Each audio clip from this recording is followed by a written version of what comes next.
Nous sommes de retour en direct sur le plateau de TV Finance. Merci beaucoup si vous nous rejoignez à l'instant. Merci beaucoup pour votre fidélité. Nous sommes le 11 juin 2026 et il est l'heure de retrouver Mohamed Ghanay et son point crypto. Bonjour Mohamed. Bonjour. Merci d'être avec nous ce matin, Mohamed Ghanay. Vous êtes fondateur de MyScaling. Avec nous pour parler crypto-monnaies. Crypto-monnaies qui sont un peu... certains disent dans la tourmente, on ne comprend pas, il y a un double discours, Mohamed, autour des crypto-monnaies actuellement. On a l'impression que c'est la catastrophe, mais en réalité, quand on regarde l'évolution du Bitcoin en dollars, eh bien, depuis 5 jours, il prend 3,06%. Résultat, rien n'est totalement dramatique, en fait, en réalité. Non, je pense qu'il ne faut pas mettre d'émotion face à un marché aussi volatile que celui des cryptos. Je vous parlais de deux supports que je surveillais les semaines précédentes, le niveau des 66 000 $ et le niveau des 60 000 $. Alors effectivement, depuis 7 séances, on s'est posé sur le niveau des 60 000 $ et on ne l'a pas cassé par le bas. Donc on n'a pas eu de relais d'accélération du marché à la baisse. Donc pour l'instant, ça tient. Ça tient à pas grand-chose parce que les carnets d'ordre sont plutôt vide en ce moment d'intérêt et de volume. Donc le marché pourrait aussi bien reprendre 10-15% en quelques heures comme les perdre et casser les niveaux actuels. Le niveau que je vais surveiller en dessous des 60 000 $, c'est le niveau des 54 000 $, qui est juste en dessous, sous lequel il ne faudrait pas repasser dans un horizon à court terme, ce qui voudrait dire qu'on inverserait complètement la tendance et qu'on repartirait vraiment dans un bear market avec une potentielle accélération derrière, une capitulation des investisseurs. Aujourd'hui, on a plutôt une capitulation des spéculateurs. Je le disais il y a 2 semaines, les gens ont plutôt dérisqué leur portefeuille aussi par rapport à un manque de visibilité du conflit qu'on observe toujours au Moyen-Orient, avec encore a priori un nouveau blocage du détroit d'Ormuz. Donc ça ne facilite pas la tâche aux investisseurs qui veulent de la visibilité avant de s'investir sur un marché.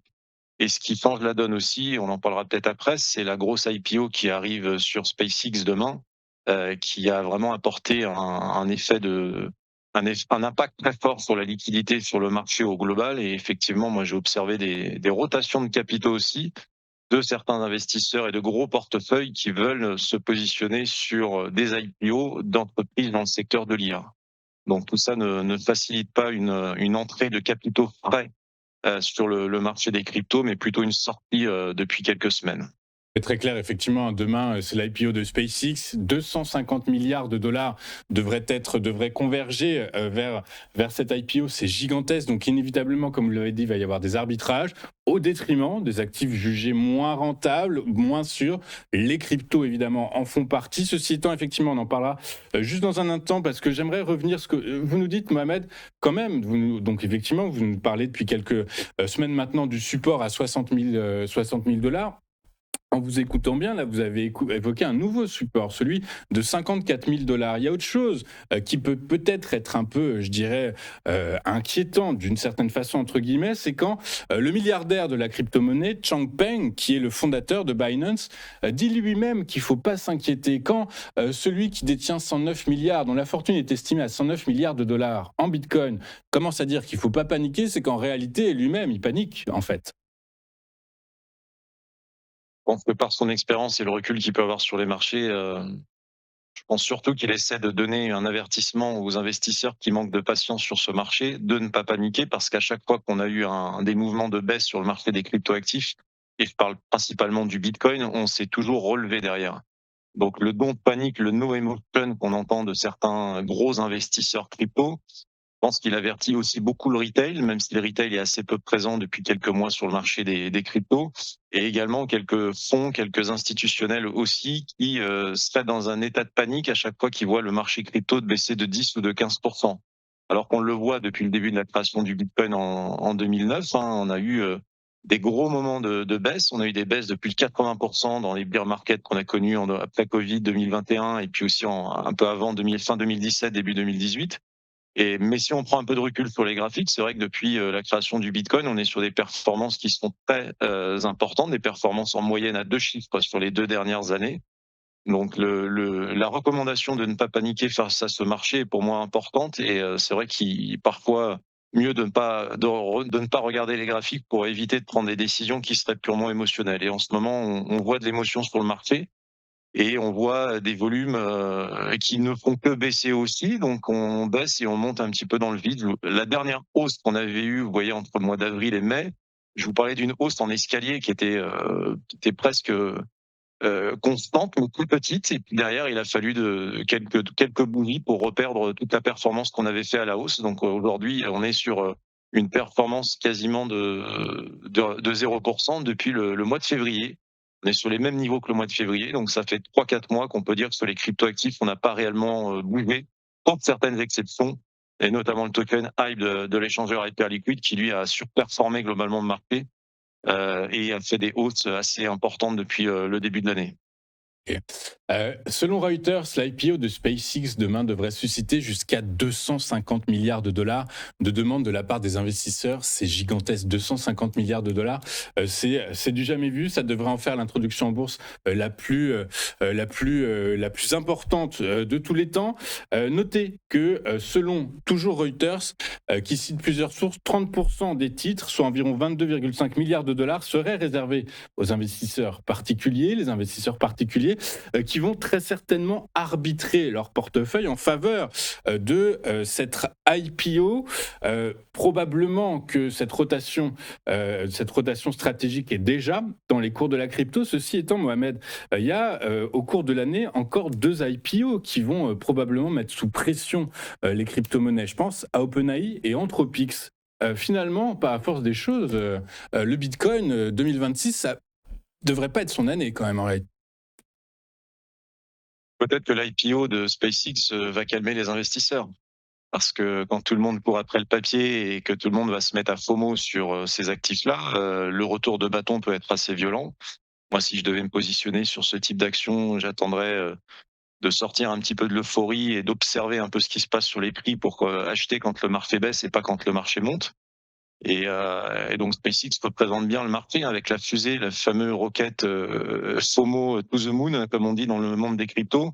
Il faut vraiment se méfier de ces mouvements importants à la hausse et ne pas courir après le prix en se disant je rate une opportunité, mais plutôt faire preuve de bon sens et surtout être rationnel le plus possible face au graphique, même si c'est pas toujours simple de maîtriser ses émotions quand on voit des actifs partir très vite, très fort à la hausse. Donc je dirais que l'impact que ça pourrait avoir sur les IPO d'Anthropic et d'OpenAI dépendront aussi des résultats qu'auront donné l'IPO de SpaceX, qui me paraît quand même gigantesque et sur lesquels il faudrait vraiment faire attention parce que la volatilité risque d'être très importante.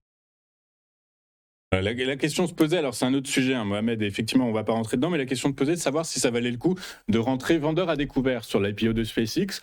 Eh bien selon les professionnels, ça comporte quand même un risque, mais voilà, c'est une stratégie que certains petits malins peut-être adopteront. On a parlé des IPO, on est sur de la microéconomie, on va parler politique monétaire. Selon l'outil FedWatch, CME FedWatch, eh bien la Réserve fédérale américaine pourrait augmenter ses taux directeurs, son taux directeur, lors de sa réunion de décembre. Résultat, c'est encore un argument supplémentaire qui met les cryptos sous l'eau, quoi. Ouais, je pense que les performances, en tout cas pour ce qui concerne 2026 sur les cryptos, seront soit flat, soit légèrement positifs ou négatifs. Je pense pas qu'on fera une grosse perf dans un sens comme dans l'autre. On sera sur à peu près comme ce qu'on a vécu on voit sur le Bitcoin depuis le début de l'année. Hein. Le marché prend 10-20% et puis les repère quelques semaines plus tard. Donc on est vraiment toujours dans une zone de consolidation. On le voit sur le graphique. Alors je parlais du support à 54 parce que si on casse les 60, il me faut un niveau de repère derrière sur lequel moi je pourrais par exemple me positionner à l'achat dans des horizons à moyen long terme. Donc je me positionne généralement sur 2, 3, 4 niveaux. J'essaie de rentrer en plusieurs fois sur le Bitcoin et pas de chercher le meilleur prix. Et moi, ce que j'observe aussi, c'est la fameuse moyenne mobile à 200 jours, vous voyez en bleu sur mon graphique, qui continue de coiffer le cours. On s'en était approché là, tout début mai, le 10 mai, et on n'a pas cassé à la hausse. Cette moyenne mobile, elle n'est pas observée par les institutionnels et autres sur le marché des cryptos. Et la moyenne mobile continue à coiffer le cours. Là, elle a baissé puisque le cours a continué de baisser. Aujourd'hui, elle est autour des 78 000 dollars. Donc, si je voulais une amélioration moi, à court terme observable sur le Bitcoin, j'observerais à minima le niveau des 78 000 dollars. Et si on venait à accélérer à la baisse, j'essaierais de voir moi comment me positionner pour placer des ordres limites ou pourquoi pas faire des achats à travers les options si la volatilité implicite n'est pas trop importante.